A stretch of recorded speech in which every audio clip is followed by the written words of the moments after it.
exact pathway defined yet on how to secure the funds for their social protection, and also on the part that how the new labor laws that are being brought in, not only in India, where consolidation of 41 labor laws have been done into 4 labor codes, and in Indonesia with the omnibus law. So we also can point out on that part, means how even if the government is saying that they are for social protection of the workers through registration and other processes, but they don't actually have a clear pathway defined for it. So I would like our panelists to discuss on that issues, maybe possible. So with us today we have Melissa Serrano, Professor, School of Labor and Industrial Relation, University of Philippines. Tilak Jang Khadka, Program Coordinator, Uni Global Union, APRO, Nepal. Aurangzeb Akhund, Assistant Professor, Maulana Bhashani Science Technology University, Bangladesh, and Vishal Kamble, Secretary, Sanman Foundation, Mumbai. So I would start with our expert, Melissa, and we have 15 minutes. Thank you, Basudev. May I have my slides now, please? Okay, while Binky is trying to find my slides, what I would want to present are the findings of a GLU alumni research project which was undertaken between 2020 and 2021. And this involved 5 country case studies, and then plus one, came later from Turkey. So these are all alumni case studies that were somehow the product of a GLU conference in Berlin the last time. So it's about collective representation, extending collective representation and social protection to platform workers in 5 countries. This is the informal sector. This is not mine. Okay. No, this is Ramon's. Yeah, that one. Thank you. So can I have the next slide now? So as I said earlier, these are the GLU alumni case studies. So we have Grab car drivers and Grab bike riders in Indonesia, by Nurus Mufida and Inda Budiari. They are all GLU alumni. Uber drivers in Kenya, Jacqueline Wamai. Uber and Bolt drivers in Nigeria, Mutaka Yushawu. The Patao and Tutul riders in Nepal. Tilak will discuss further this case study, and of course the Yandex taxi drivers in Russia. And myself and Edlira coordinated this research group. And we are also hoping that an outcome of this GLU Asia conference will also be a research group, but we can discuss that one later on. Next slide, please. I go to the findings directly of the research project.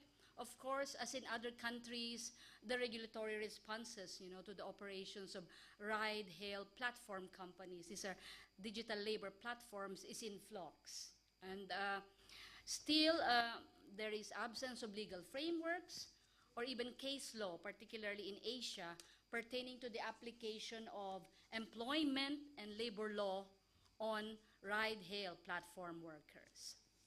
And then from the 5 case studies, we identified 4 modalities of work arrangement.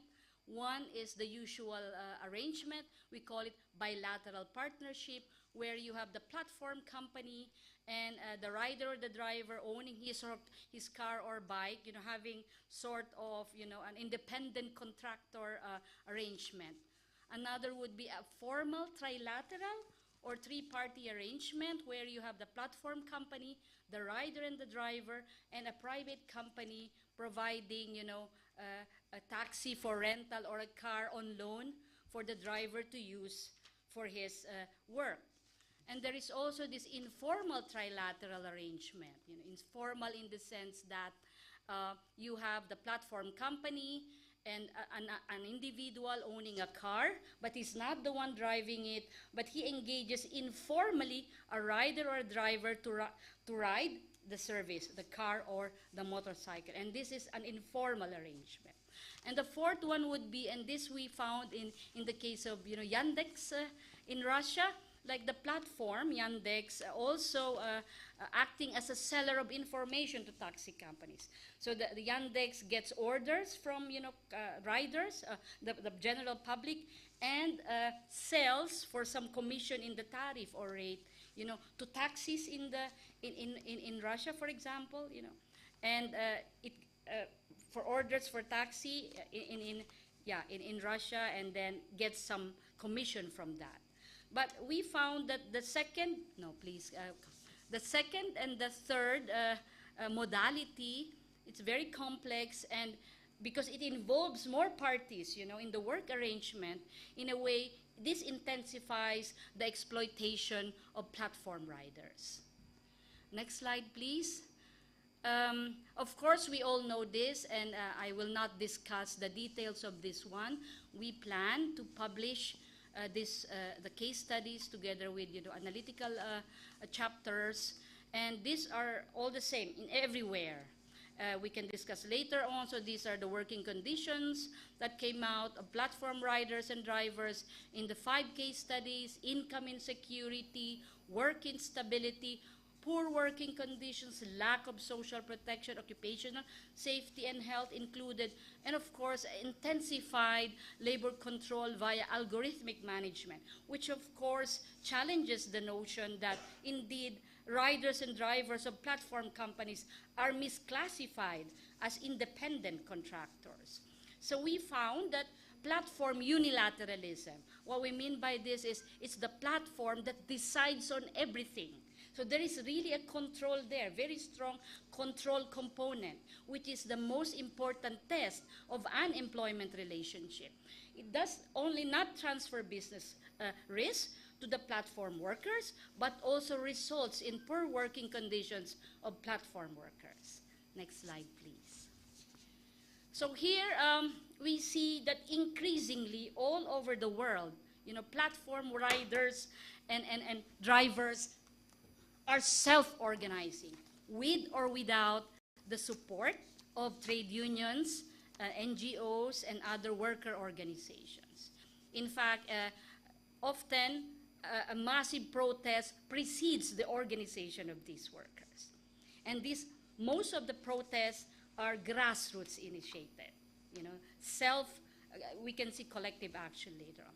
So we analyzed, the collective representation that the ride-hailing, the digital platform workers were developing.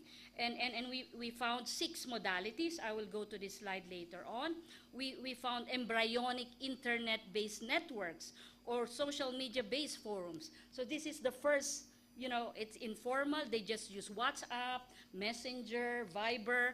So this we call embryonic internet-based or social media-based forums or networks. And then later on, they will go into informal community-based organizations, like the community drivers associations or driver communities in Indonesia. The third would be, whether this is formal or informal, worker associations or labor mutuals. Associations that organize for mutual benefit. Of course, there are also guilds, and this may be independent or affiliated with a trade union, an established trade union, particularly in the transport sector, affiliated with the ITF. Of course, already there are trade unions of platform workers. And finally, we also found worker-led platform cooperatives. So these are what we see now, the various forms of organizations or collective representation of platform riders. Here you can see we tried to make some sort of a typology of these organizations based on the 5 case studies that were done by the GLU alumni. And we found 4 types, which we call, one would be informal and exclusive, the second one would be formal and exclusive, the third would be formal and integrative, and the fourth one would be informal and integrative. So there are 2 dimensions here. So the membership dimension would be exclusive and integrative. When we say exclusive, the membership are just platform riders or platform drivers. When it is integrative, an existing trade union which has other members, or existing members integrates the drivers, the riders into their membership. That's why it's called integrative. I'm not done yet. Okay, so now, and then the other dimension would be formal and informal. And we define a formal as being registered with the concerned authority, informal, not registered. So as simple as that. And we tried to plot, the organizations of the case studies done by the GLU alumni. So we had the Driver Communities Associations in Indonesia, exclusive and informal, because then the Digital Taxi Workers Association in Kenya, of course in Russia, and on the upper right-hand side, you can see a more formal, like it's formal and integrative, the this is SPMI, yeah, FSFF, SPDT, FSPMI of Indonesia, the Transport Workers Union in Kenya, etc., etc. But you can see also that many are in the exclusive and formal. The right side, the quadrant below, you have the Drivers Association in Indonesia, City Online Drivers in Nigeria, there's even an Association of Drivers and Cooperative in Kenya, etc. And then, of course, the SPDT, FSPMI in Indonesia. Next slide, please. The forms of collective action we found is a combination of traditional forms and adaptive forms. When we say adaptive forms, they use an intensive use of digital technology. And we found two types. One, grassroots mobilization, meaning the workers, the drivers, the riders themselves, doing mobilization and organizing. This may be in the form, these are collective actions, demonstrations, rallies, pickets, protest rides, digital strikes or logging off, and bugging the app, for example. This is very much used in Indonesia, for example. And we also found, particularly for those organizations of platform riders who are affiliated with trade unions, or where their organization was supported by the trade union, what we call institutional activation, which means the use of more formal means of dialogue, lobbying with lawmakers, making legal disputes or court litigations, and of course also collective negotiation with the police, with the municipality, and all other government entities. Now, all this we found the dominant still of grassroots mobilization, which also affirms the study done by the Leeds University. They have this Leeds Index, and they found really that grassroots protest actions, grassroots mobilization dominate the protest actions of riders in food delivery, for example. Next slide, please. So what about the social protection initiatives? We just want to focus here on, like they organize, the drivers and riders organize, after which they can access social protection schemes, or they can develop, initiate their own social protection schemes, meaning organizing them into the forms of collective representation that I discussed earlier appeared to be a stepping stone for them to access social protection schemes that are already existing or develop new schemes, for themselves. So, for example, we found in Indonesia that spion, this means like rear mirror, right?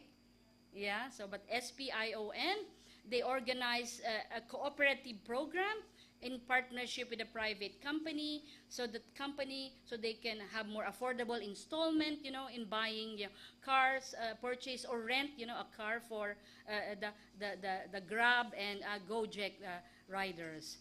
Again, also in Indonesia, FSPMI, SPDT, they had a cooperation with the Health Protection Watch. The Jamkes Watch is an NGO, and through their partnership with Jamkes, they can help riders access health insurance and get registered in the Social Protection Fund of Indonesia.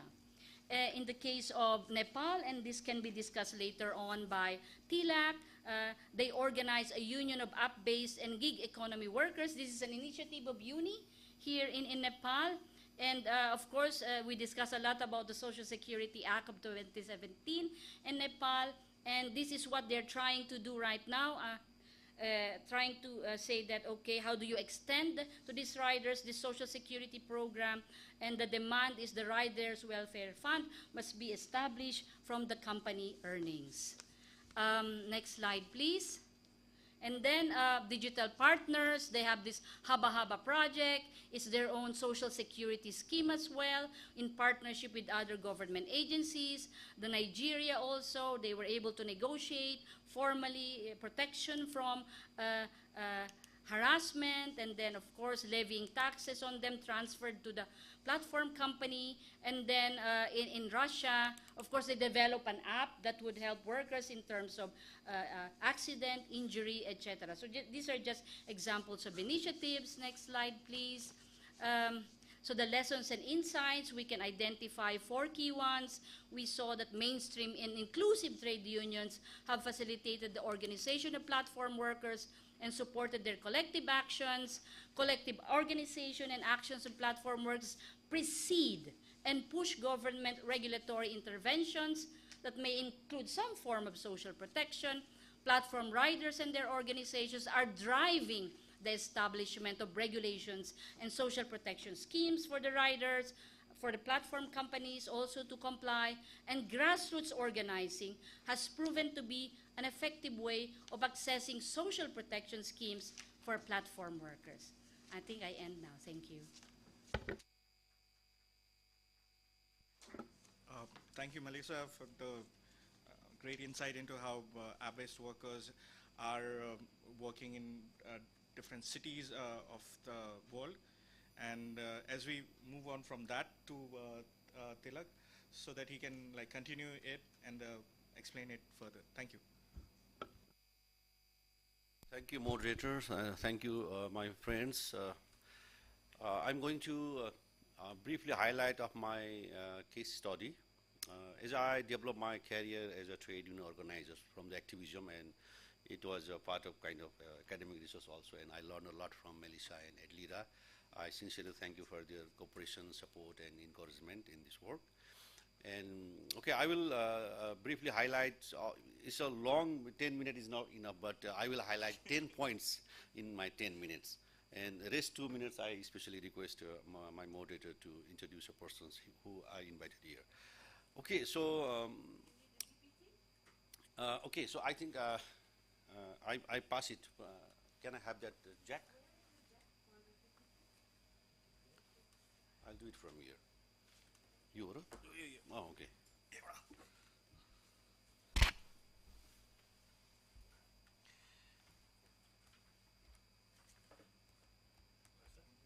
Yes,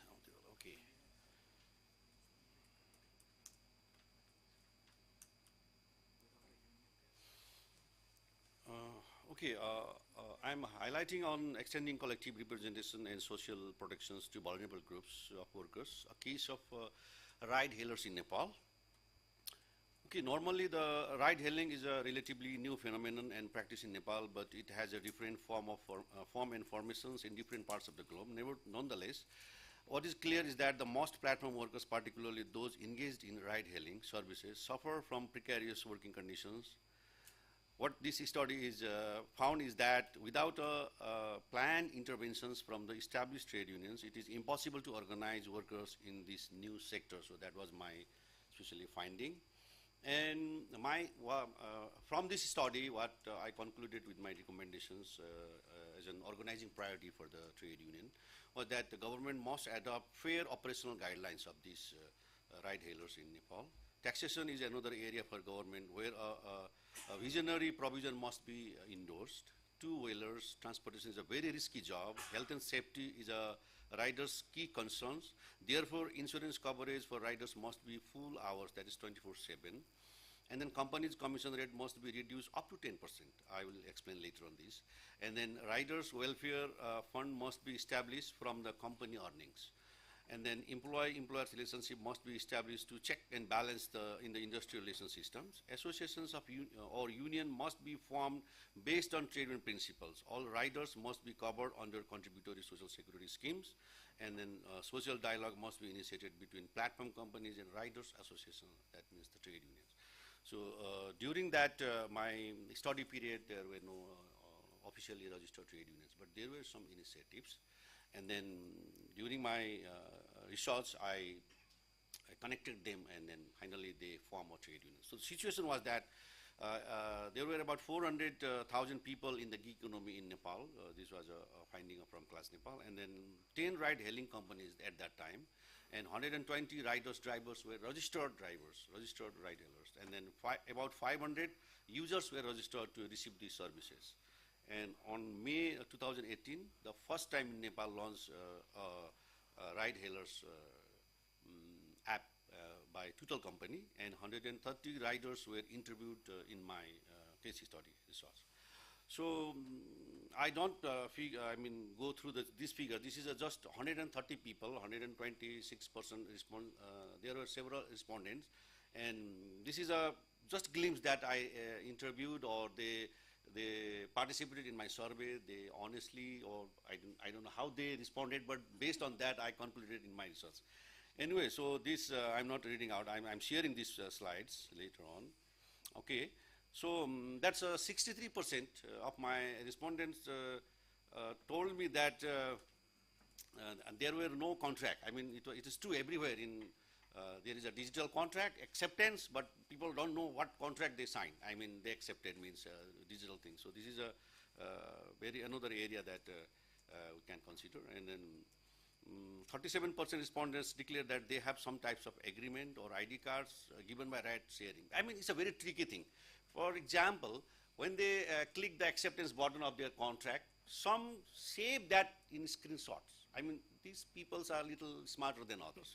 They 27 pages, even more than 27 pages they screenshot. So those people, I mean, responded this way, that they have some contract. I mean, there is everything. And some smartly they identified that they have an identity card, means their photographic riders. So there is another part, and then they click that, like not ID card, but they use it.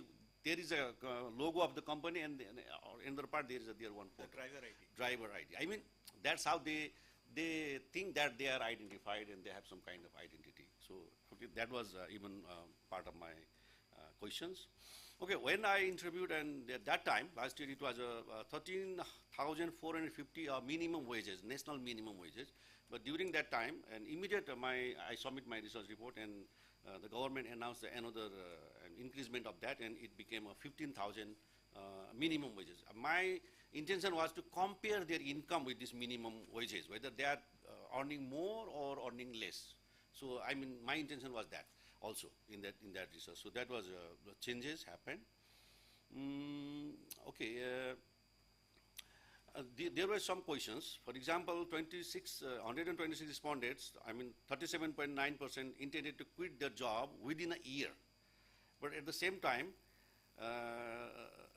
there are 37.9% want to continue in long term more than 5 years. I mean, I had to categorize whether this job, I mean, this was a new phenomenon, and then even government doesn't understand these things, and trade unions were almost opposed to this, and there were almost 150,000 people engaged, and they are not ignored. They should not be ignored. So that was the situation, and in that situation, I wanted to have some pictures on trade union, perspective. So that was my question. But at the same time, 71.4% of riders said that they are searching for other jobs or to quit this work. I mean, they are not satisfied. I mean, earlier there is a mismatches. I mean, they want to change, but they want to continue also, because there is no job in the market. So until they get a new job, they cannot leave this or abandon this job. So that was also a part of my questions. And then, okay. There were, I mean, the resistance of the story of the platform riders was that, okay, so here I would like to highlight that. At this time of writing, there were no formal riders union or association registered with the Department of Labor. And one main reason for this may be related to how workers perceive their work in the platform, that 27 respondents, only 16.5% recognize themselves as a worker. I had questions, whether you recognize yourself worker or something else. And another option was that the majority, 83.5% identified themselves as a rider partners. They feel privileged, you know. I'm not a worker, but I'm a partner of the company. So that was the mindset. So that is how this gig economy, you know, exploits people, you know, even in the mindset. So that is how they say. And then another one is the big share of the respondents were not aware of the trade union among the riders in this gig economy. 40.8% riders completely said that they don't know about the trade union in their sector. Nonetheless, 19.2% riders realized that there is a union that helps them. And 40% of riders out of 125 respondents said that there could be some union, but they do not know how to get involved. So I mean, I wanted to know this. Mostly they were young people, base age less than 35, so they are almost unaware about the trade union. So it means that we have a lot of area for trade union intervention and trade union education also. The two approaches I found during that time. One is approaches union towards platform riders. One is existing transport sector unions, which is already affiliated with the ITF and taxi drivers unions, strongly oppose this new form of ride-sharing transport system, including through the written demands to the transport and department for banning this new platform. And the new innovative trade unionism believers, such as Global Union Federation of UNI Network, Uni Global Union, Nepal Liaison Council, supports and encourages platform riders to unite and organize for their workers' rights. So that was two different, you know, perspectives within the trade union also. So that I also found that. And then there were some, incidents happen. For example, some accident happened, and then also the existing our transport management law that doesn't allow private vehicles to carry public, it's used in a public transport. So that was clauses according to our law. So based on that, several individuals and organizations also reported or complained it in the court also. Later on, the court, during that period, there was a big demonstration by young people, students, and the riders in front of Prime Minister office. And immediately after, because that happened when the police intervention was there. So immediately police, stop the bike and take the key or license, and then they charge and fines. So in that, against that, there was a protest from public also, because this was an easy convenience, way to transport. So that was the public perspective, and riders also, young people, they were,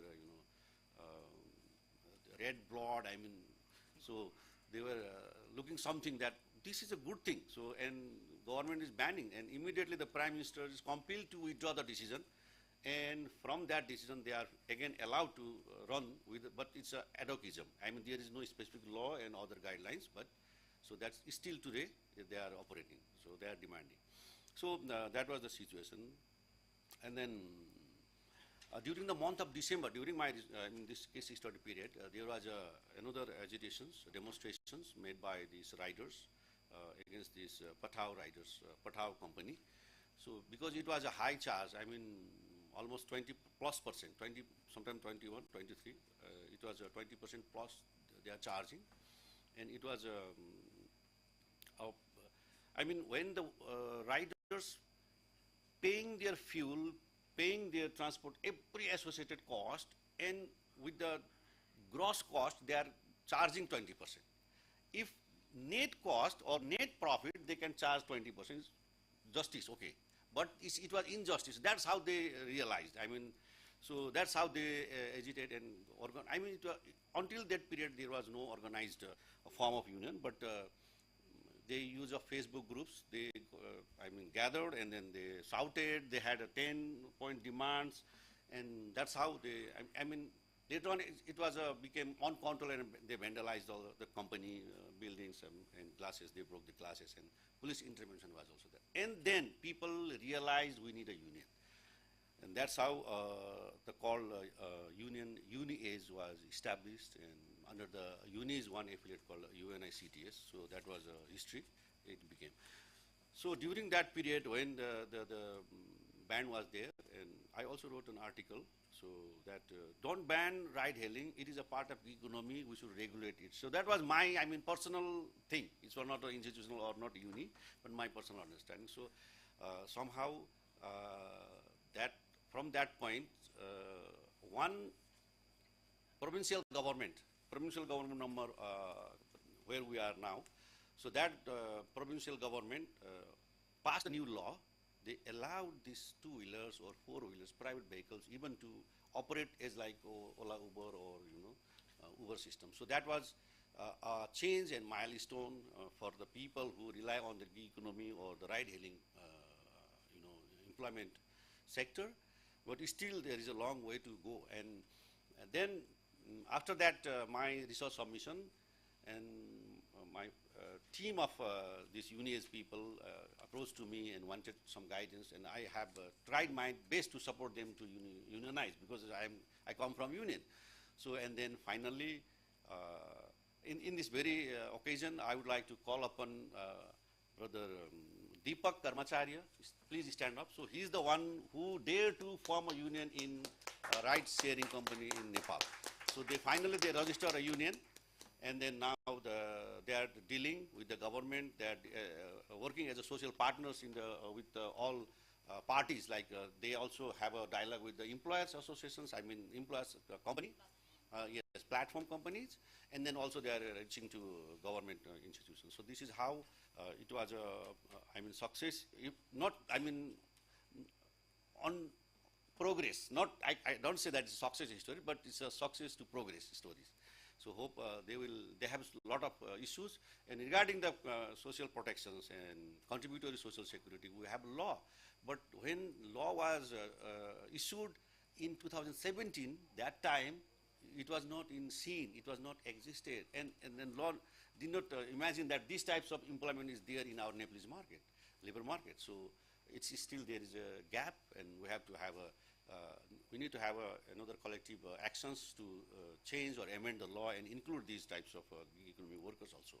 So that is how my findings was. So I think this much for now. Thank you. May have a lot of questions, and I will. Thank you. Thank you, Tilak Bhai, for ending it at the precise moment.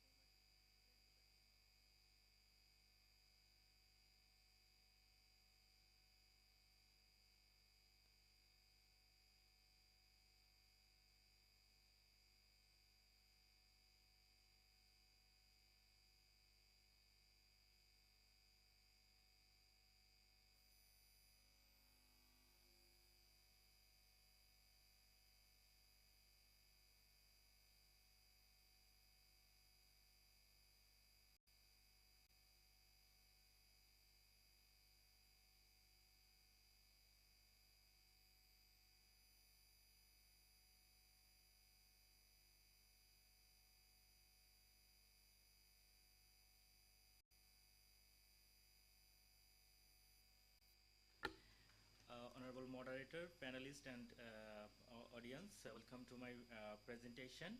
I'm going to present pandemic and vulnerabilities of informal sector workers due to lack of social protection and unionization. Especially, I'll focus on the domestic workers situation in Bangladesh.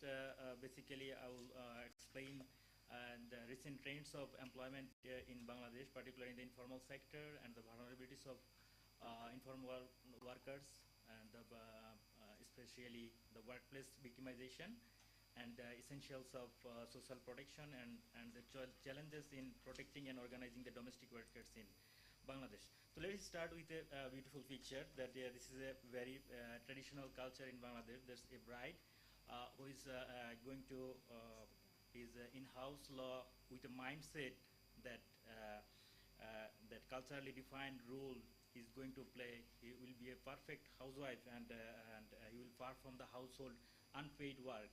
The situation was like that before 2 or 3 decades ago. But the situation have been changing in the last 2 decades, that millions of them have crossed the village boundaries with a dream to make a journey towards transforming their life. And a single industry, basically the ready-made garment industries, inspired those women who dare to dream this situation and breaking the tradition.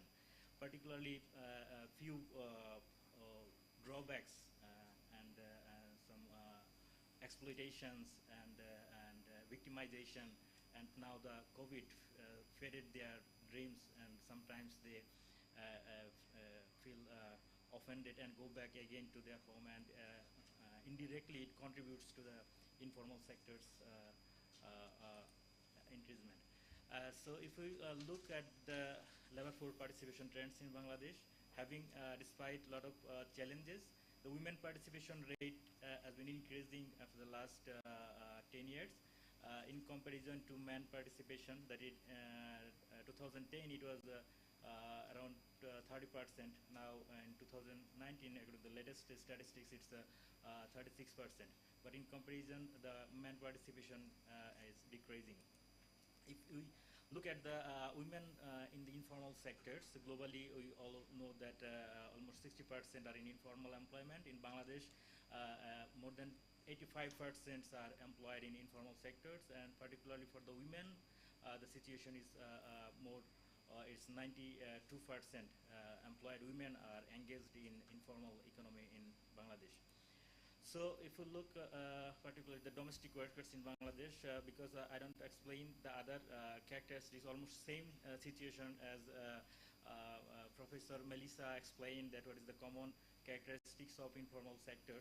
So particularly domestic workers, a big informal sectors who contributes in the national GDP, and particularly transport sector, day labor, street vendors, construction workers, and self-employed workers dominate the informal economy in Bangladesh. So all around almost 107 million domestic workers are estimated in Bangladesh, and most of them are women.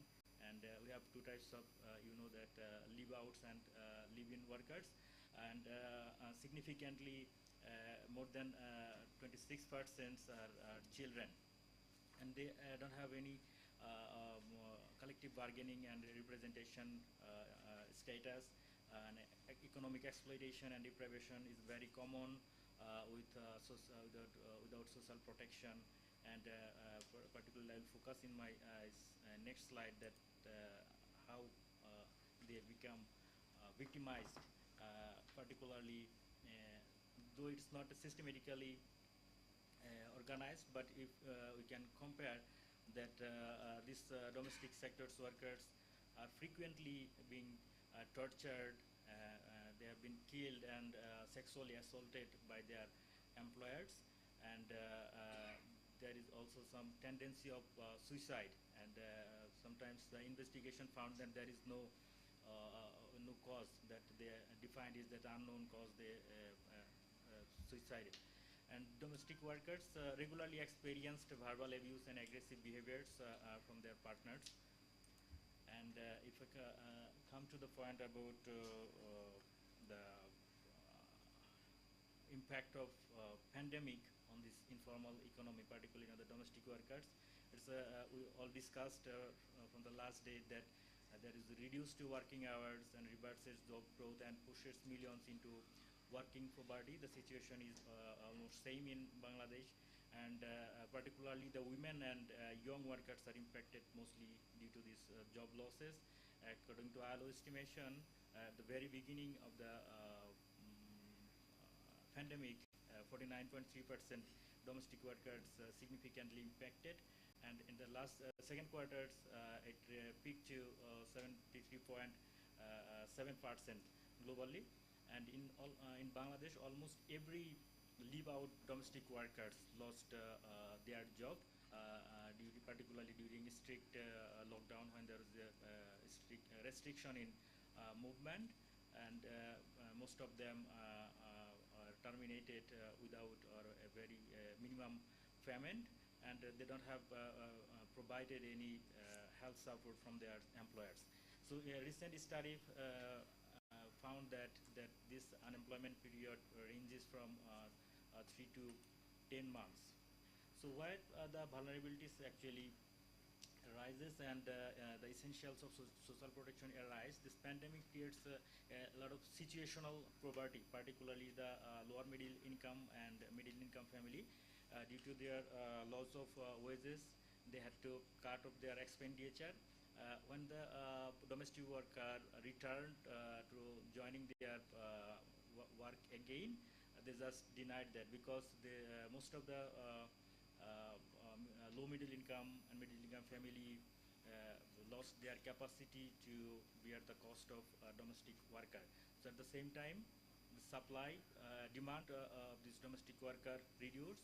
On the other hand, many domestic worker left Dhaka because they couldn't survive in Dhaka. They had to pay their house rents and many things. So there is a gap between the supply and demand, and that creates a situational poverty by default.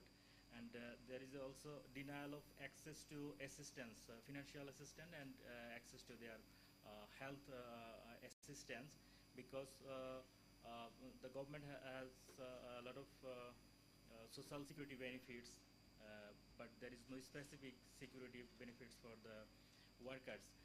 When a workers went to receive social security benefits or relief from the local government authorities, they denied because they consider they are not the voter of this particular place. Because in Bangladesh, 70 to 80% domestic workers are migrated from the rural area. So the local representatives, the politicians, say that you are not the voter of this area or the citizen of this area, so you are not entitled to receive relief from our administration. So this was the situation, that the denial of access to justice.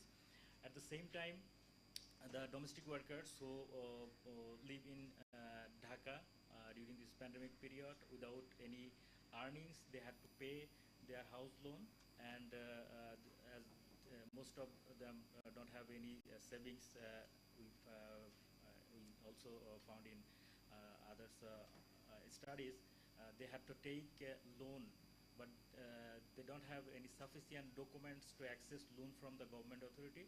They had to compel taking loan from the personal sources, and the interest rate is very high. It's 20%. For example, if you take 1,000 Nepali rupee, you have to pay and the next month 1,200. And this was the situation, and this makes a trap of poverty.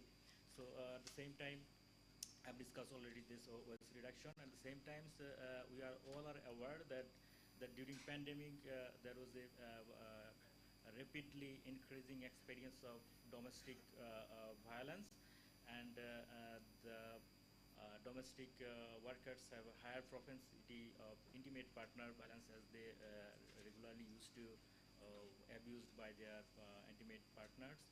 And these times of masculine identity and power control theory, according to this time, most of the men or the head of the families are unemployed, and they just to just establish their masculine identity and controlling power, they used to violence against their partners. So we also find these types of findings. So finally, the challenges of representation and collective bargaining, as it is similar to others countries, we don't have still now legal recognition of the domestic worker. They can't form registered union legally, but they can form association.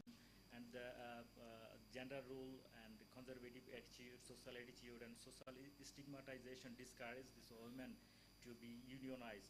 And there is also lack of women-friendly trade union strategies, and their highly precarious nature of work are some of the challenges of representation and collective bargaining. But still, we have some positive initiatives. I can mention the Domestic Workers' Rights Network, which is an alliance of National Trade Union Confederations and Human Rights Organization. Established in 2006, they organized the domestic workers in an area-based committee, basically the leave-out workers, and then now they formed one national trade union, national union, but yet not registered. At the same time, these domestic worker right networks, Bills work as the secretariat of this network. I guess 30 human rights organizations are involved in this platform, and they conducted advocacy to ratify the ILO Convention and recognize the domestic worker legally. But finally, they got a result that domestic workers protection and welfare policy now in Bangladesh in 2015 it's regulate the domestic workers situation, and but there is a lack of implementation limitations.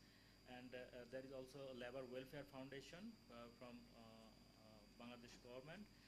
It provides incentives for the health and workplace injury, and sometimes education scholarship for the workers of both formal and informal sector workers. And this is the only law of Bangladesh Labor Welfare Act. It recognizes the informal workers only for social security. So finally, I just like to recommend that in policy consideration that we must have a database and identity card for these sectors worker, and it's also applicable for the informal sectors workers. The labor regulation should be more comprehensive. The vacuum, legal vacuum should be filled up, and briefly social protection, particularly for the workplace accident, death, and educational skill development. And we are more concerned about the informalization of formal sectors, because in many formal sectors, particularly in standout sectors, they offered a job a daily basis, contractual basis. We call it master rules, and this should be stopped, because there is no job security, there is no legal social protection benefit. If the government offer these types of job, we can even advocacy for this social protection and security. So trade union strategies should be more women friendly, and gender role should be focused in collaboration and policies. So the workers optimistic, I would finish with some optimistic initiatives. Worker association and trade unions during pandemic, they organized a fund and distributed food basket oftenly, and there are some non-government initiatives and a lot of individual initiatives to support the government. And finally, at the I can share one example in my hometown. This is a foundation established in 2015, when a lot of people are unemployed, particularly the informal sector workers.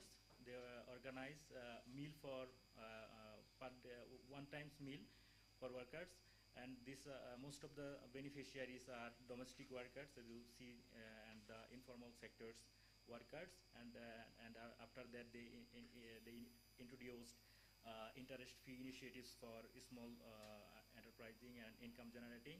They also provide medical support, scholarship for the workers' family members, and so on.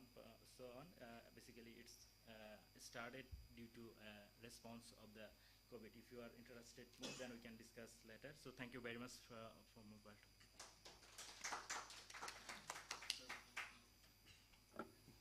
Thank you. Aurangzeb, can we have that wire? Yeah, sure. So it needs to go that way. So thank you, Aurangzeb. It has been a nice transition where we move from app-based workers towards informal workers. And as I believe Vishal Bhai also has similar kind of like work experience, and he might be like moving on to that work itself. So right now I call Vishal Bhai to like for his presentation. Thank you.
So I'm still child, so I'm sitting on extreme left here.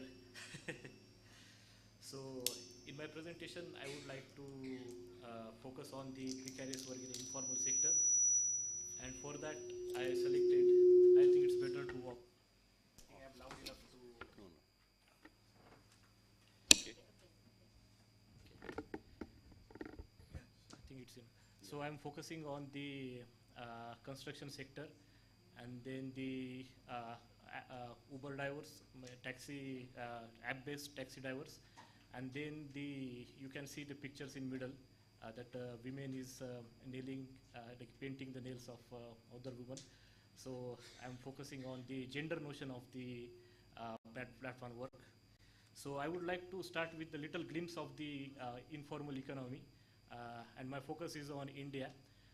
So activities under the informal economies are not necessarily covered and protected by the government, state governments, and central governments. And we can see that the trade union activities are really very less visible in this sector because of the very nature of the informal sector and some constraints of the unions that they really cannot extend their area to include the informal workers. And there are some other issues also, membership issues and other issues. So we still have very less unions, trade unions, which are really trying to include informal sectors.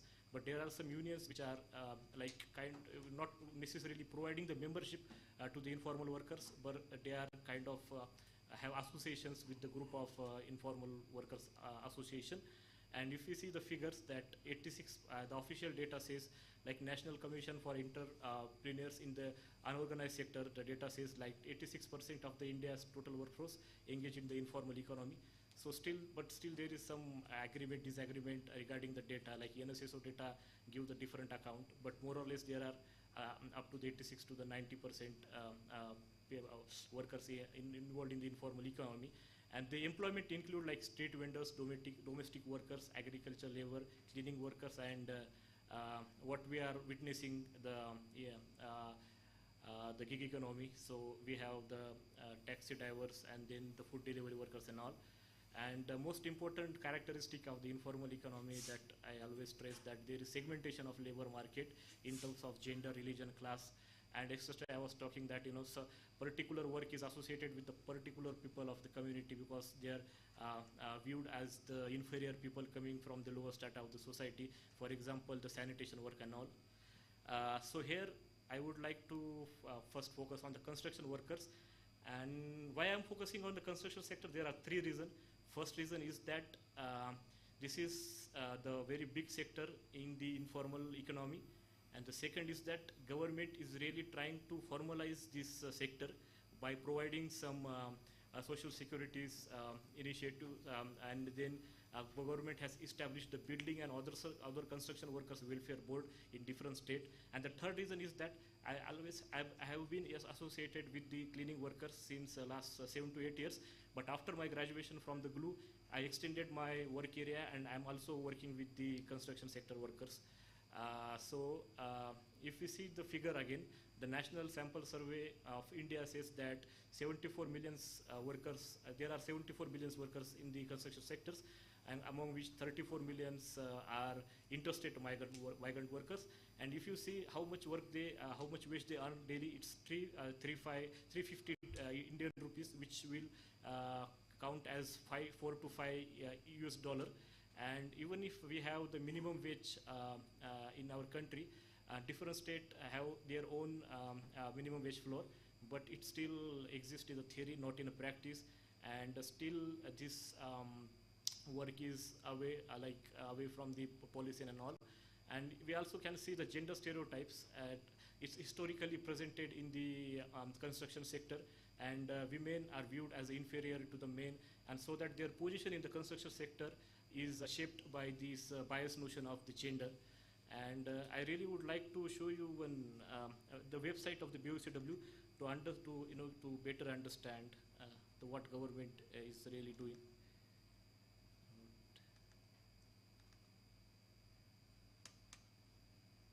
Do you have internet? Yeah. It wouldn't show. You have to share again. Sorry. coming. No, no. यहाँ पे जाके share करो.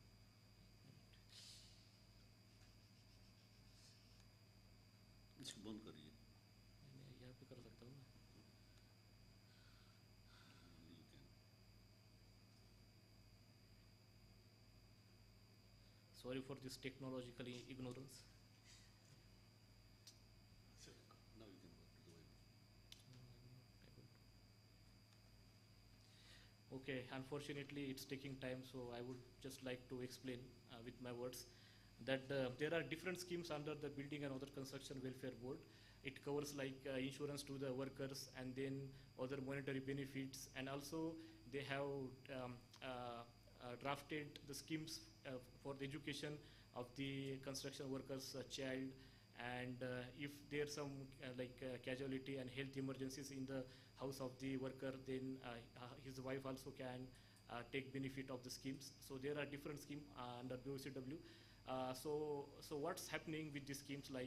I would like to say that the best feature of this initiative is like providing identity to the workers. As Aurangzeb was talking in his presentation, that the identity is missing, and his policy in his policy solution he suggested that workers should get the identity, and the government is really trying to give the identity to these workers, and that's why they want to associate workers with this board. And after workers get registered under this board, worker will get one identity card, and a worker can use this identity card for next 5 years. And if any incident take place, and if the situation like COVID-19 take place, then government can deposit the money regularly in the worker's account. And I have been working on the ground and have been observing the implementation of this scheme.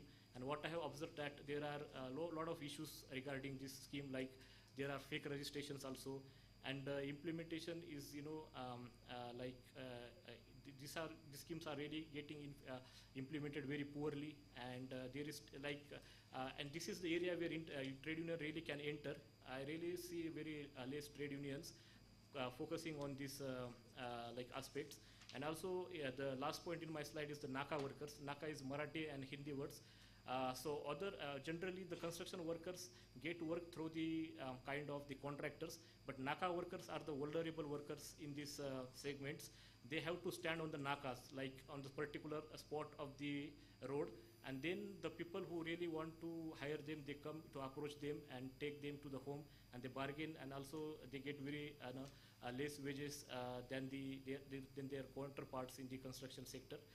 And it's very difficult for NACA workers to get identity under the BOCW board, because it is compulsory that worker has to provide the proof that they are really workers and they really did work 90 days in a year, and that 90 days certificate is provided by the contractor and the municipal offices, the municipal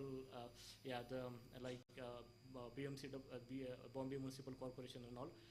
But these NACA workers, they really didn't get any kind of certificates, and then this is a very nice trade union really can interfere here, because I have seen some unions on their letterheads they mention that this particular worker has been working in the trade union since last 1 year or some few months, and it's useful for authority to and then provide the identity cards. So this could be the intervention part for the trade union.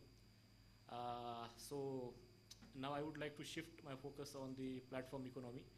The reason is that this has been my research interest, and I also had written my thesis on the platform economy. So here I would like to skip some portion, because it intersect with earlier presentations with Brother Tilak and Professor. We have seen that the rapid expansion of the platform economy across the world, and why people are very much into the joining the platform, because the so-called freedom and flexibility it's providing to the workers, and workers feel very empowered, we are getting the freedom and flexibility, we can work whenever we want, and we can utilize our own resources and get associated with the platform. But end of the day we see that this freedom and the flexibility is just a rhetoric, and workers has to face the consequences later, and it has produced much complexity for the labor. And we already discussed that they are not considered as workers, employees, but they are considered as a partner. And this is the tactic of the platform, that they bypass the legislations, that if you are not considered as a worker, employee, and then you don't get any benefits that other workers in the traditional format could get. So that's the feature, the main features of the platform economy. And other, that professor mentioned, that the algorithmic management. So I'll not focus more on it, but I just briefly tell that this algorithmic management really control the labor. Why it control the labor? Because it replaced the human manager with the technology. So worker will not have the physical manager. So workers work assessment is done by this algorithmic management. And it's very consumer centric, like customer centric, like how customer will rate the 4-star, 3-star. So rather than how much hours he has worked, it will be counted on the kind of the stars given to him or her. And I would say that this platform, the Nick Srinick is the Canadian professor. He has written the book on the platform economy, platform capitalism. And in his book, he mentioned that how the capital restructures, and this is the new model of the capitalism to accumulate the more profit. And the global south experience of the platform economy is that it has done nothing but has reinforced the precarious work and informal work in the economy. And yes, I'll just skip this slide because the same things the issues of the Nepali Uber drivers and other Uber drivers in the other part of the world are the same everywhere. To some extent, there are some changes. But I really want to focus on this gender platform economy, like a gender aspect of the platform or gig economy. I think the research on the platform economy would be insufficient if we really don't look and analysis the platform economy through the gender or intersectional lenses. So this is this question from my side, like whether what extent platform economy is playing a role to empower women.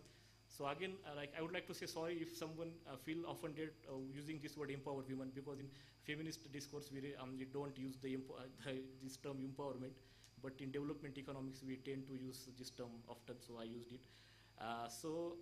If we see what platform economy is doing with women, it's providing again the opportunities for women to come into these professions, and I would say that it's very gender centric. And I again have one website to share, but I guess I would not able to do it, so I just explain. So we have one platform in Bombay, Urban Club. Now it used to call it Urban Company, and they really provide job the beautician and the care work and the domestic work. The picture I showed first, the the women is polishing the nails, and there are such kind of work very very associated with the feminine notion of the women, care work and the beauty work and like that. So it's the really question arises that platform economy is really creating decent work for women. It's really helping women to come out of the gender stereotypes or gender debunking the gender norms, or it's really again reinforcing or perpetuating the gender norms again by providing such kind of work. And I would like to say there is the ample of research on the platform economy, but gender experience of this work is really insufficient. So I have just 2 minutes, and I'm almost finished. Okay, so I would like to conclude with words it's really difficult to organize the informal workers, and giving focusing on the concerns of the informal workers. There are ranges of the employment under the informal workers, and international institutions like UN and ILO, they are really trying to it. But unfortunately, I would like to say that all these schemes and the recommendations are only existed in the theory, not in the practice. And being a labor activist and a human rights activist, I have been using the UN mandates and the mechanism of UNHRC to raise the workers' issues at Geneva, and but it's not enough, and I can't see any positive results out of it. And there are a lot of ILO reports and UN reports on the informal workers. but yeah, it was urban company. Yeah, yeah. You see the women and the title quality home services on demand. Yeah, so there are a lot of policy papers published by the ILO with using the lofty concepts like decent work and all, and it's really not training down on the ground. And we earlier used to have the Millennium Development Goals. Since 2015, we have Sustainable Development Goals, which will go till 2030. And again, after 2030, we will have something else given by the United Nations. And so we still have not fulfilled the Millennium Development Goals. The very first Millennium Development Goal was the eradication of the poverty and eradication of the social exclusion, but we still facing is experiencing in the SDG, and SDG also is going in the same fashion as the MDG was going. So I would like to say, okay, these institutions are there, but as being the labor activist, a union, a trade unionist, we really should not only depend on this institution. Rather, we should, alongside, we should build our solidarity and learn from each other. That's it. Thank you so much.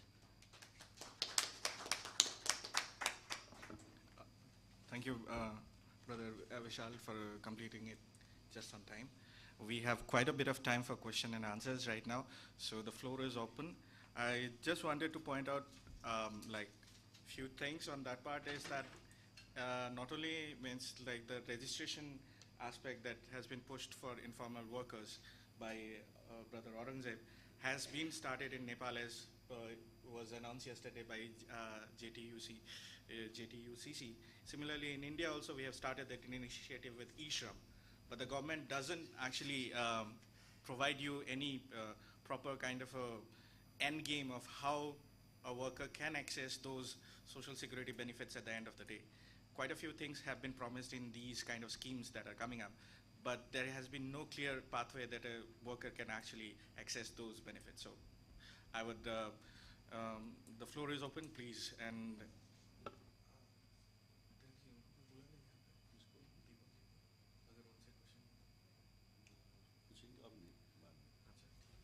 so, please, thank you.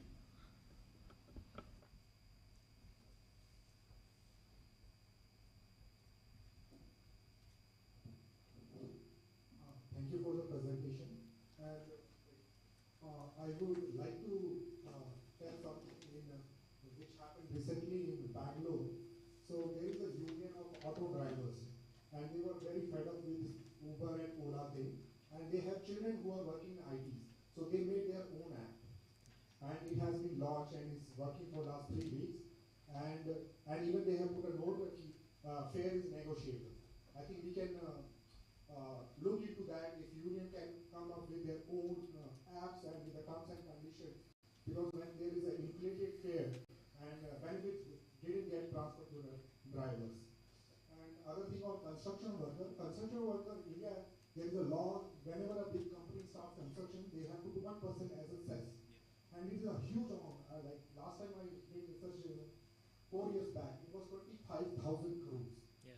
It's a big amount, which is not being utilized. Yeah. So unions can work on organizing, getting them cards, workers' card, and get them treatment. And this money is huge money. We can do wonderful things if union can encourage and organize and tell them how to approach the board, get those cards done, and get all the benefits. Thanks.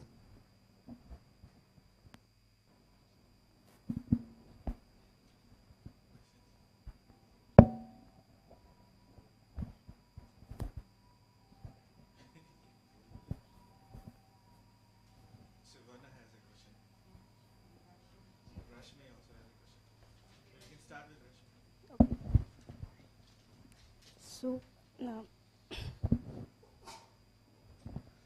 thank you for presentations. I have very basic questions for Tilak.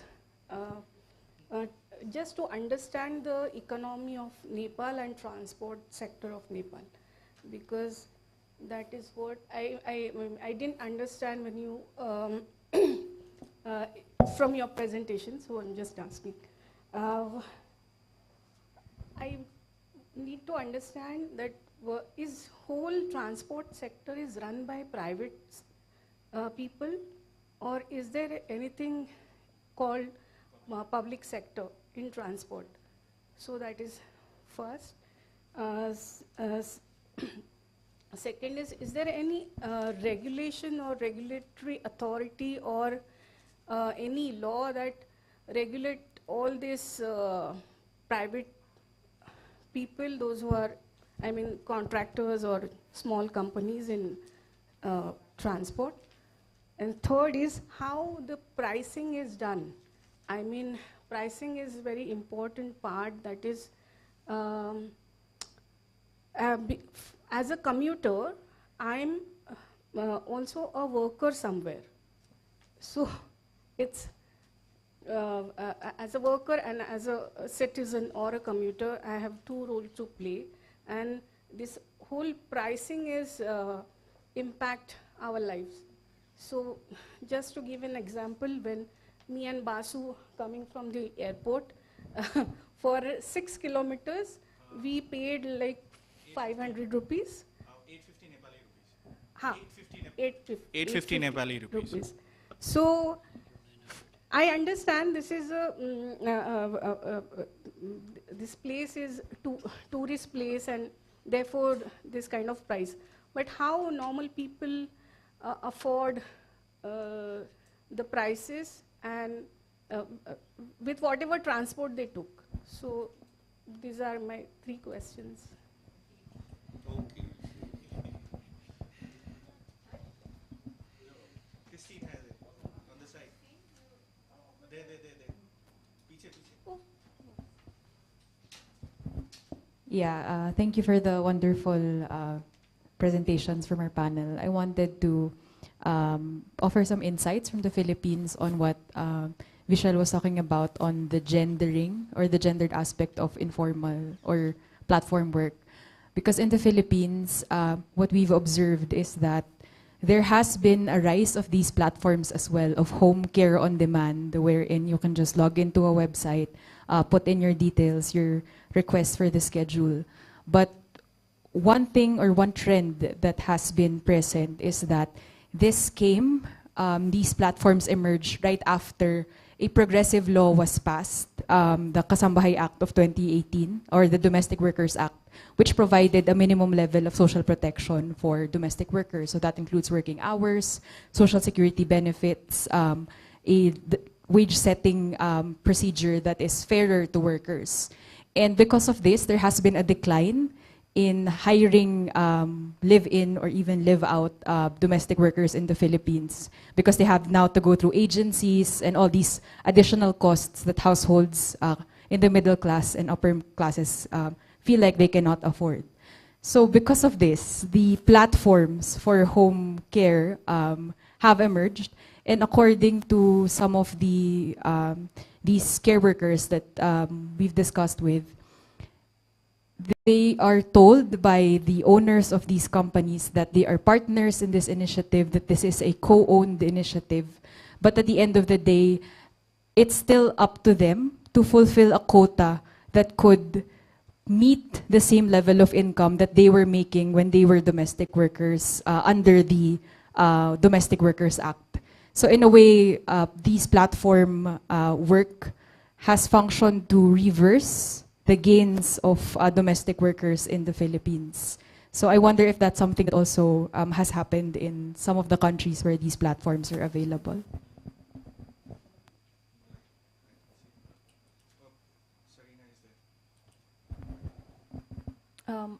Yeah, I have some thoughts about platform workers.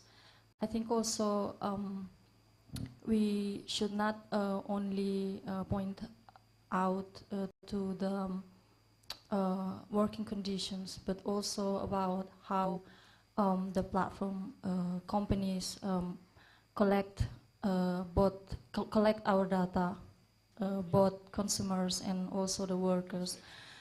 Even though we can actually build our app, but we should remember in the beginning, usually platform and companies, they offer a discount they lowering price. They have this war in price because they have a big capital, which we don't have. And that's why they can invite more people to join, both drivers, consumers, because, yeah, they have the money. And sometimes also, even though they lost in the competition, they lose in the competition, but because they own our data, they can sell it to other third parties. And also, it seems like some applications which offer care work for women, it seems like kind of like empowering women, but actually it comes with risks. We have I think I have a friend who has research about how sexual harassment happen to women when, especially like for the therapists, that they offer masses go to the households and eat with risk because sometimes sexual harassment happen to them. And that's why I think, I don't know how we can offer solution for this, because I think both government, they cannot just like it's only the responsibility of the platform, but at least government also should do something about this. Yeah, that's it. Thank you.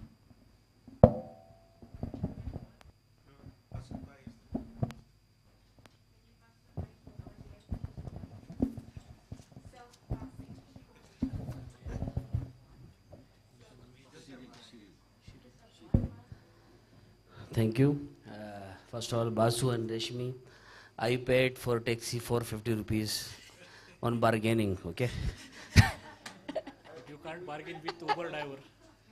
No, so we took a prepaid taxi, so Okay. we lost it. But I have the Pathao application in my mobile, so I booked it.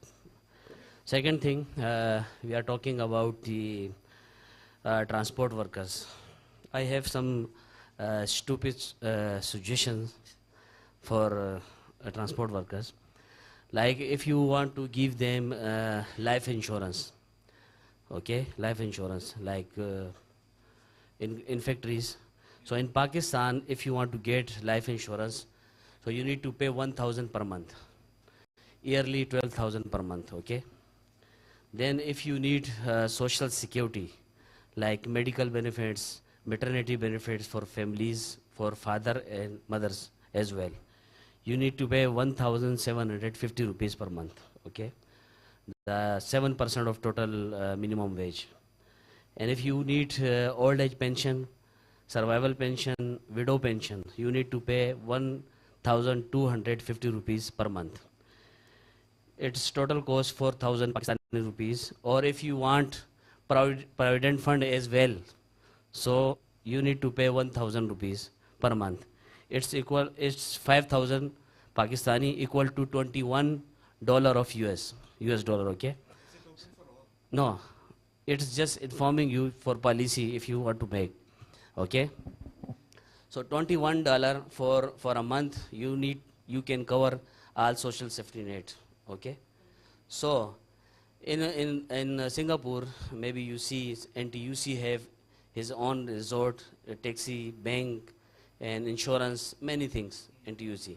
So why we are the trade union movement not start the our own application in globally? So we can give these all benefits in just $21, like my country. Maybe situation different in Nepal and India and Bangladesh and other countries. So it is just situation, okay? Thank you.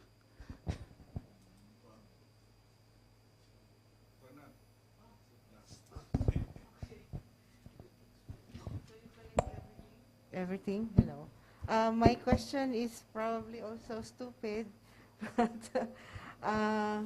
one is that before Tilak mentioned about his question on the survey about how do they view themselves as workers, I was thinking about workers' consciousness in platform gig economy workers like the riders and the drivers? And how does this impact on the new changing form of capitalism with infusion of digitalization? And how does this affect the identities or consciousness of workers, how they view themselves? And I was just thinking about different forms of capitalism, especially in the first session when Christoph was also talking about global supply chains, and how does this affect this new paradigm on how workers will also organize? So maybe just some thoughts on that. But on the very specific one, what Melissa's case studies, why wasn't there any Philippine case studies?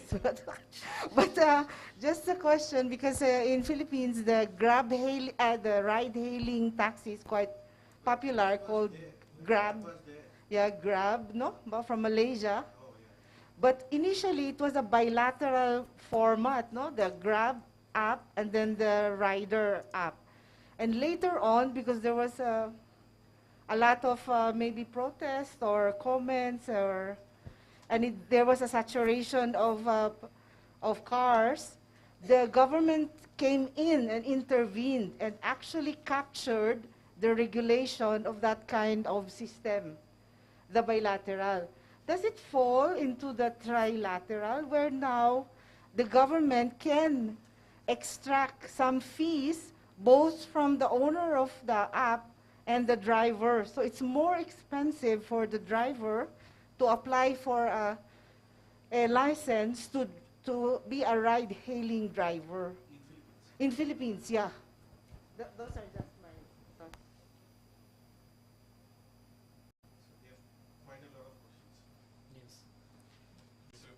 We have quite a lot of questions. So do we start with Tilak? Because he was the first person who... Okay, Rosmi, there are many things that even I don't understand Nepal's transport system, clearly. When I go to other countries, there is a nice public transport facilities. Even if I go to India, different states, there are state transport systems, community transport, whatever. But in my case, it's quite different here. Almost all transport are managed by private. Self-employed, called self-employed, or there are entrepreneurs associations. Recently, not recently, but 3 years before, the government cracked the kind of associations when they buy their bus and then put in the associations. It's like how it's not a competition, but opposite of competition. So that form. So they always demand to rise the fare. Yeah. Sometimes when the import taxation systems rises, and they immediately track and then rise their fare. Sometimes when we import the fuel from third country, and if fuel price rises, they immediately revise or rise the prices. There are several factors that how price is determined. Okay, but even still transport system, the more than 99% transport systems are on private. Earlier there were public transport system managed by government that was now already collapsed. One was electric bus system, very unique in South Asia, maybe in Asia Pacific. Yeah. It was supported by China a long time back, 30 years before. But now after 1991 globalizations and privatizations, immersed in Nepal, then it was gone. Then electric vehicles are recently introduced, but all this is a private, no. And only one cooperative organization is running some buses in Kathmandu. You see the green buses. Okay. Even that airport, you could have found that bus, but it's our mistake that we didn't write in admin note. Okay, and then third one is like okay. So I think the body controlling body. Controlling body is the Ministry of Transport and Transport Management. And under the ministry, there is a department which is solely responsible for pricing and then route permission, giving route permissions, registrations, providing different types of categorizing the public transport systems in different ways. So that is a transport management department, and which is also and this ride sharing platform workers are also associated to that department, because they issue the ban notice. Okay, from tomorrow, if you take any passengers for money, and you will be gone to the police or traffic police. So that was the department which dealing in Nepal. Did I answer your question? Okay.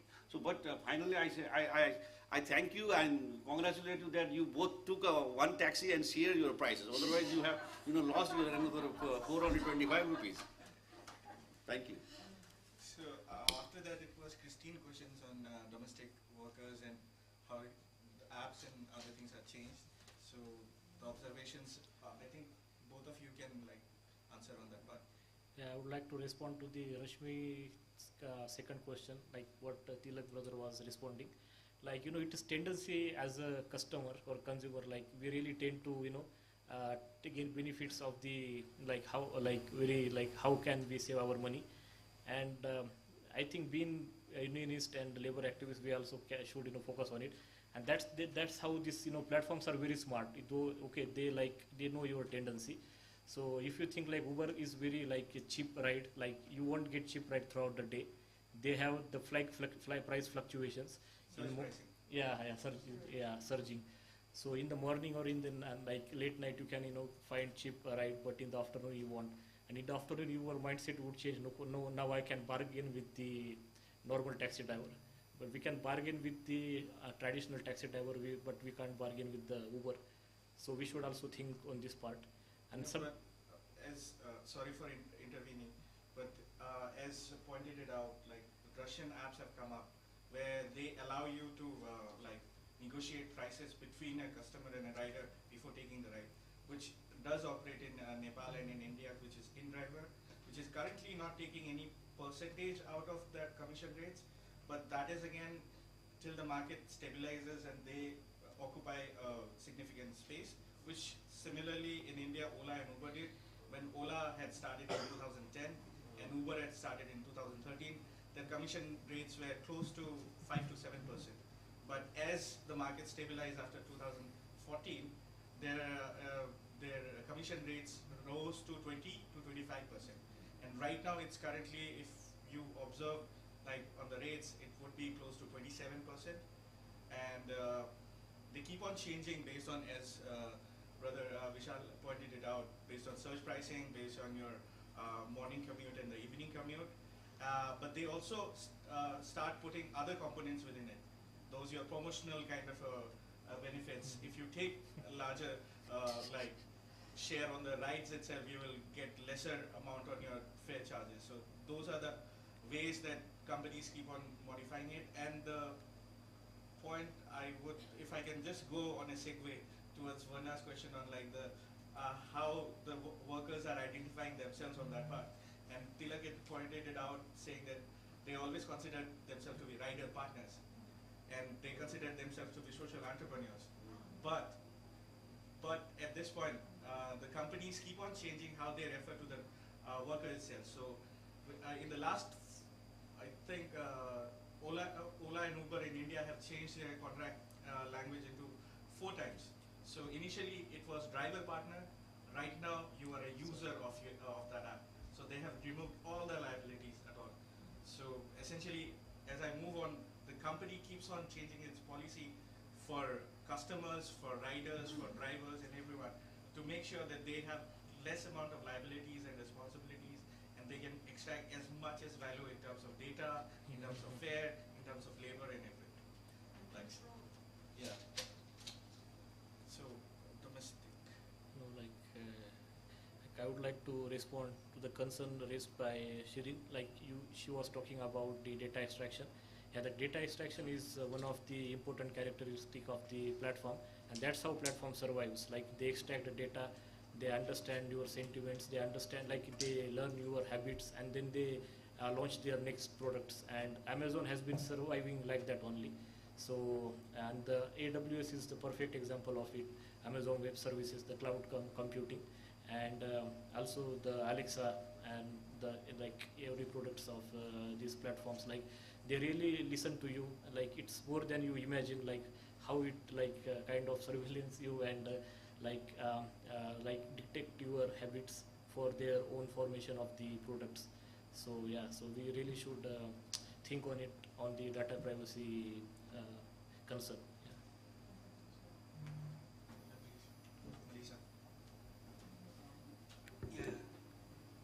Yeah, I just want to address first the question of Verna, and also has something to do with how workers in the platform economy or in the platforms identify themselves. Of course, at first, when the platforms are trying to establish themselves in any country, there are many perks, there are many incentives. And this, of course, attracted many young people to drive, motorcycles and cars. So the partnership concept then was very, very much alive. But then when platforms started, to cut tariffs, intensified algorithmic control, working hours averaging 12 to 16 hours per day, and all these others. So the honeymoon period, between the platform drivers, riders, and the platforms has ended. And so coupled with that, and then workers increasingly experience exploitation, and that is why they engage into collective actions. And it is through their collective actions, through their struggle, that the workers' consciousness develop. And so increasingly, it's always like that in any organizing drive. Workers have to go through a struggle so they can connect their struggles to the other struggles of workers' groups, of other categories of workers.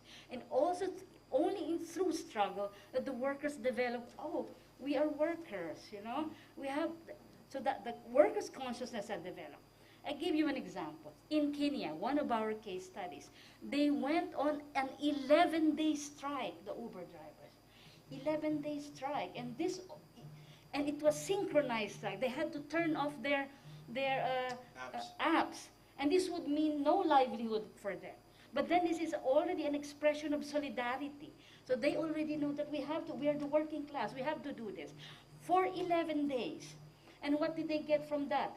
They were able to have a formal memorandum of understanding, with the platform company, with the police, with the government authority, that the platforms cannot unilaterally determine everything. So, and then of course some other concessions and incentives. Meaning really it's the collective action aspect, when they come together and then engage in collective actions, whether a combination of grassroots mobilization or institutional activation, it's that part that, they become conscious that they're workers. Which of course links also to the question of Rashmi.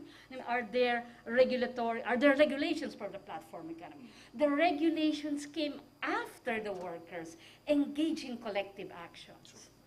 So, and that is why I think in the last 5 years, as far as many Asian countries are concerned, you see emergence of some form of regulation for the platform economy, for the platform companies.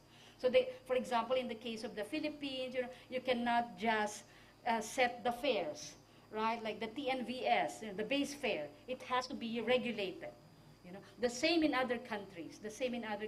In India, for example, you have this motor vehicle aggregator guidelines. Yeah, motor vehicle aggregated guidelines. And what is interesting about these regulatory guidelines now coming up after the collective actions of workers is that there are some provisions there that in a way address some of the social protection needs of workers.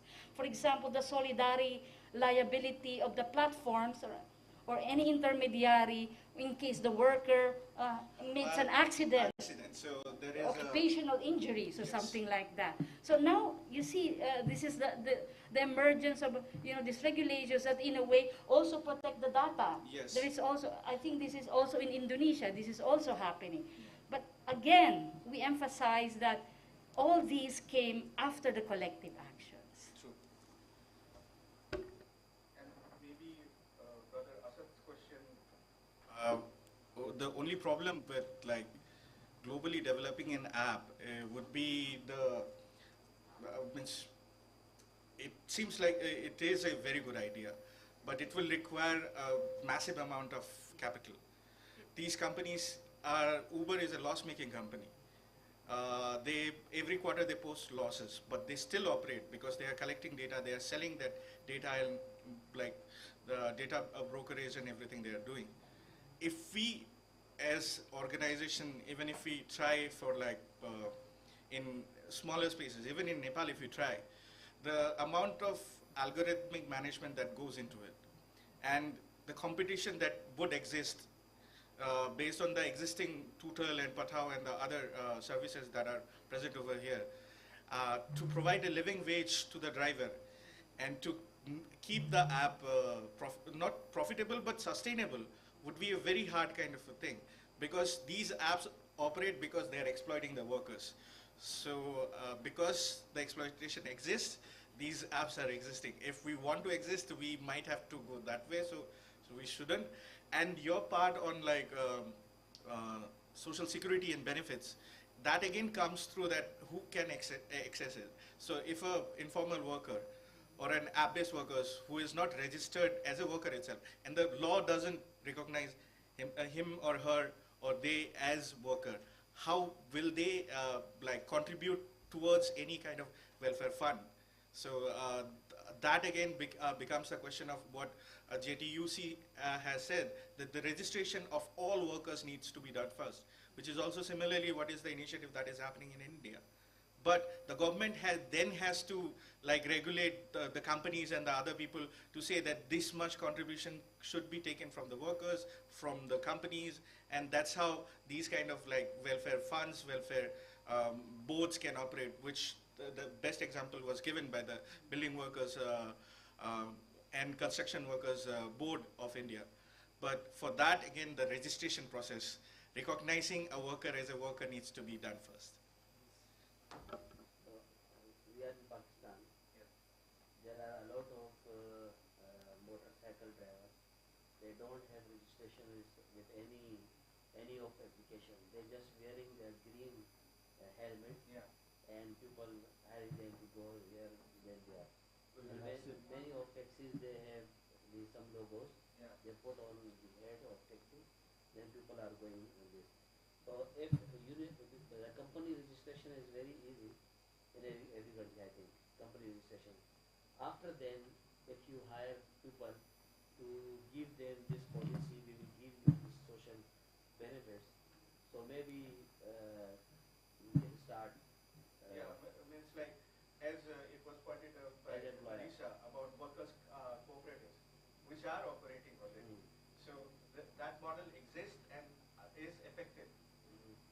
So we just have to modify it based on which sector we are trying to like bring them in. So as you have pointed out that the riders wearing jackets and they operate as like to and fro, which is a similar service which is being provided in Nigeria, where most of the like public transport is again I wouldn't say privatized, but done by individually by people who are making their earning on their own. So, as you pointed it out, the government intervention needs to be brought over there then. Yeah. Asad, perhaps this group of drivers that they're not registered, these are what we call driver communities. So they may be like location-based, so they agree this will be our logo, which is also happening in Indonesia. So they wear a certain color of the jacket and with the logos and everything like that. So they're not registered, but they're driver communities. So this is some sort of a form of informal organization that trade unions also see as an opportunity to organize them because they are already there. Yeah. So they congregate in a certain place. And then secondly, I agree with you, many of the, a number of our case studies in our research use like access to social protection or social security as a way to attract these driver communities, you know, to organize themselves or to join a trade union. That has been used as well. And in terms of an app, I think you're also aware of this, the Boda Boda drivers in Uganda. They became part of the amalgamated transport workers union in Uganda. There's a case study, a nice case study of that think by Dave Spooner and some Yes, other. yes. It's in the website of the Trade Unions in Transformation 4.0 of the Friedrich FES. Ebert Stiftung. They develop an app similar to Uber or Bolt or any Tata, if you may. Yeah. You know, but that required a lot of money. And of course, the FES support was there as well. Yeah. And they had to partner with a bank. So I'm not sure yet, because at the time the case study was written, the app was developed but not yet used. Yeah. And what is also interesting about, you know, having your own app, you know, the workers or workers cooperative, is that it was also used. I mean, it may not have been used to ride hail for the ride hail service, but it was used to organize workers, you know, to provide them the services. It's all there in the app. Even paying the membership dues, it's all there in the app. So they can deduct it, for example, from their income from. Yeah. So the app itself is not just for ride hailing, but the app also has become a tool for workers to organize. Like in Pakistan, we have bus stands. Okay? The bus stand when completely passengers, and they are paying 1,000 rupees to a person to use the place every day. Okay? So we have a law in Pakistan. If any place or establishment have 5 or more workers, they can be registered in the social safety net schemes. So the social safety net schemes applicable on bakeries, hotels, and newspaper agencies, such can register. Hotels are also registered. So the transport workers can be registered if someone start the authority of like it. Thank you all, and we have exceeded quite a bit of time. So hopefully, how much? 10 minutes? Lunch break. So I'm saying 10 minutes. Like, because we have exceeded, I think 10 minutes. So if we can come 10 minutes earlier. All right. Thank you so much. Thank you so much again, everyone. Interesting topic. No case study from the Philippines, because at that time there was no collective representation initiative yet. But there were. I think we can also do one more thing. I'll talk to him, Ajay. So he was saying about the apps being run by the workers themselves. Thank you so much.